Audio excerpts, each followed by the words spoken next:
नमस्कार दोस्तों, आज हम एक ऐसी भूतिया कहानी के बारे में बात करने जा रहे हैं जिसे सुनकर आपके भी रोंगटे खड़े हो जाएंगे। तो कहानी में अंत तक बने रहिए। कहानी शुरू करने से पहले एक निवेदन करना चाहूँगा कि अगर आप हमारे चैनल पर नए हैं तो चैनल को सब्सक्राइब जरूर करें। आइए कहानी शुरू करते हैं। गाँव से कुछ ही दूरी पर एक पुराना किला था जिसे लोग भूल भुलिया कहते थे। वहां जाने की हिम्मत कोई नहीं करता था क्योंकि कहा जाता था कि जो भी अंदर गया वो कभी लौटकर नहीं आया। लेकिन चार दोस्तों रोहित, आकाश, स्नेहा और दीपाली ने इसे सिर्फ एक अफवाह माना और सच जानने के लिए किले में जाने का फैसला किया। सूरज ढलते ही वे किले की ओर बढ़े। किला ऊंचे ऊंचे दरवाजों और टूटे हुए पत्थरों से घिरा था। अंदर घुसते ही एक अजीब सी ठंडक ने उन्हें घेर लिया। दीवारों पर अजीबोगरीब चित्र बने थे जिनमें खून से लथपथ चेहरे और डरावने जानवर थे। स्नेहा ने माचिस जलाकर अंधेरे को थोड़ा दूर करने की कोशिश की, लेकिन हर कोने में सन्नाटा और डरावनी परछाइयां उनका पीछा कर रही थीं।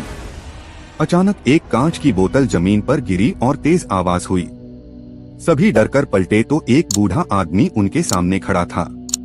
उसकी आंखें गहरी लाल थीं और चेहरे पर गुस्से का भाव था।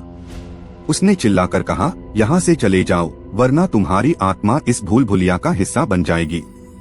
डर के मारे सभी ने भागने की कोशिश की, लेकिन जैसे ही वे मुड़े उन्हें महसूस हुआ कि दरवाजे गायब हो चुके थे। अब वे चारों चार अलग अलग रास्तों में बंट चुके थे। दीपाली ने दूर एक रोशनी देखी और उसकी ओर दौड़ने लगी। रोशनी के पास पहुंचते ही उसने देखा कि वहां एक गड्ढा था जिसमें दर्जनों कंकाल पड़े थे। तभी एक हाथ ने उसे पीछे से खींच लिया। आकाश को किसी के रोने की आवाज सुनाई दी। जब उसने पलटकर देखा तो एक औरत सफेद साड़ी में उसके पास खड़ी थी। उसके चेहरे से खून बह रहा था और उसकी आंखें खाली गड्ढों की तरह थीं। औरत ने एक जोरदार चीख मारी और आकाश वहीं बेहोश हो गया। स्नेहा और रोहित अब तक एक दूसरे को खोजने की कोशिश कर रहे थे। अचानक रोहित ने देखा कि स्नेहा एक आईने के सामने खड़ी थी। जब वह पास गया तो स्नेहा ने पलटकर उसकी ओर देखा। उसके चेहरे पर भयानक मुस्कान थी और उसकी आंखों से खून बह रहा था। रोहित चिल्लाया, लेकिन तभी आईना टूट गया और स्नेहा गायब हो गई। सुबह गांव वालों ने किले के पास एक पुलिस टीम को बुलाया।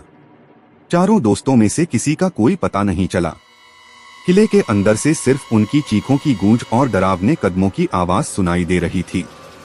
उस दिन के बाद भूल भुलिया के किले को हमेशा के लिए बंद कर दिया गया।